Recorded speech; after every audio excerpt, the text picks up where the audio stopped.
Take a block of carbon, or iron, or the chair you were sitting on. At the macroscopic scale, these structures appear stable, but drop down to the center of any atom within them, and that stability disappears. You are looking at a microscopic cluster bomb of positive charges, actively trying to tear itself apart. The core of the atom is packed with protons.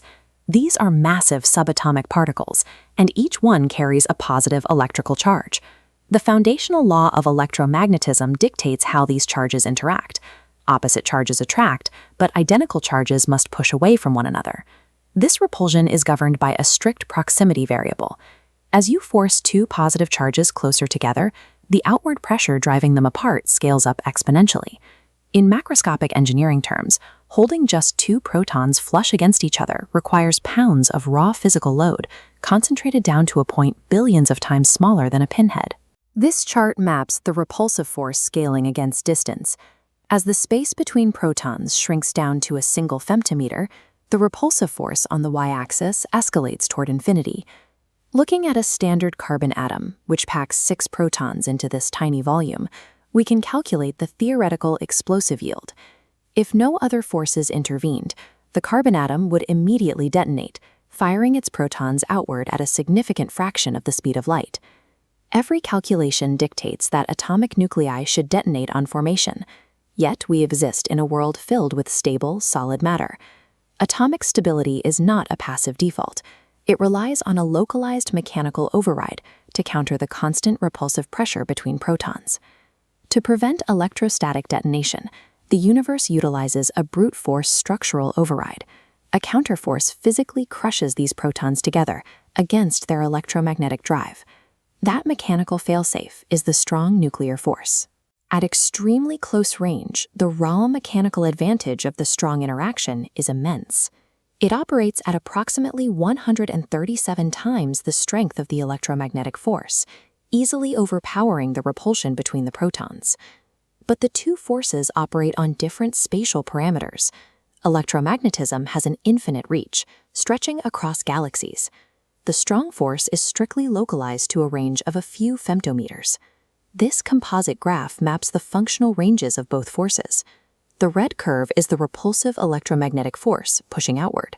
The blue curve is the strong nuclear force, pulling inward. Right between 1 and 3 femtometers, the strong force experiences a sharp drop-off. If a single proton shifts even a fraction of a nanometer beyond this precise intersection threshold, the binding force vanishes.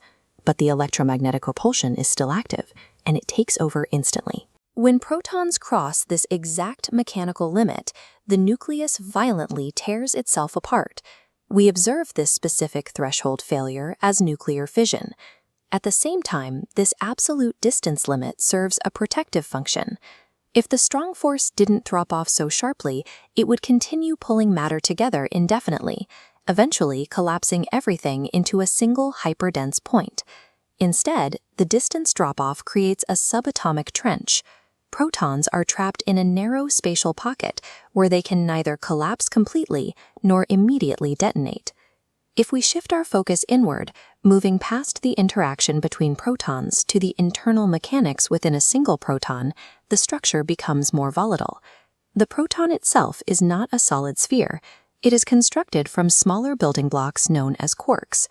Every functional proton requires an exact triplet configuration, consisting specifically of 2 up quarks and 1 down quark. These 3 independent components cannot remain bound on their own. They require a hyperactive internal messenger system to constantly transmit the binding force between them. The particles that execute this task are called gluons.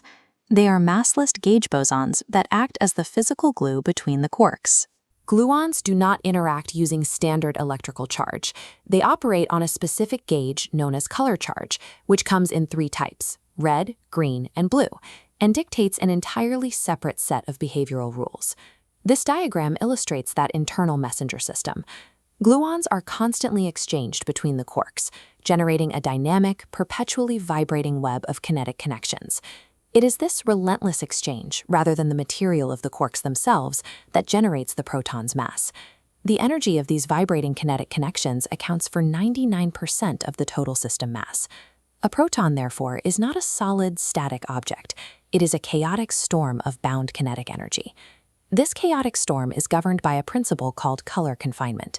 The absolute rule of color confinement is that color-charged particles, like quarks and gluons, can never be isolated or observed independently. Macroscopic forces, like gravity and electromagnetism, strictly weaken as objects move further apart. The strong interaction does the exact opposite. If you attempt to pull two quarks apart, the surrounding gluon field does not dissipate. Instead, it compresses into a dense, narrow string called a flux tube. This graph charts that mechanical anomaly. The flux tube operates exactly like a rubber band. As the distance on the x-axis increases, the kinetic energy on the y-axis scales up in a linear, unbroken trajectory. The physical resistance encountered during this stretch is immense. Regardless of the separation distance, the flux tube exerts a constant force of approximately 10,000 newtons. Pulling against that 10,000 Newton force requires you to pump massive amounts of energy into the system. As you stretch the band further, the kinetic energy trapped within the gluon field builds up. Eventually, you reach a critical energy threshold where the mechanical tension of the tube exceeds physical limits and it violently snaps. The precise mechanism of this snap is dictated by mass-energy equivalence. The massive amount of kinetic energy you trapped inside the stretched tube is converted into physical mass. In the immediate aftermath of the snap, this newly synthesized mass manifests as a brand new quark-antiquark pair, which immediately caps the broken ends of the tube. Your attempt to isolate a single quark fails. By adding enough energy to break the bond, you simply synthesized new matter, ensuring the original quarks remain securely bound to a new partner. This capacity to manifest new matter out of space acts as the ultimate physical failsafe.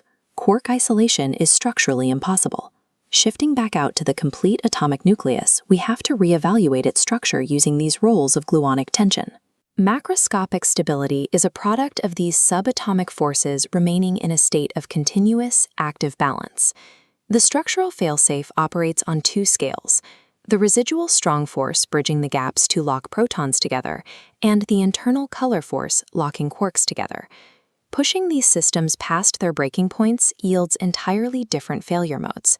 Separating protons triggers nuclear fission, but attempting to separate quarks merely synthesizes more matter.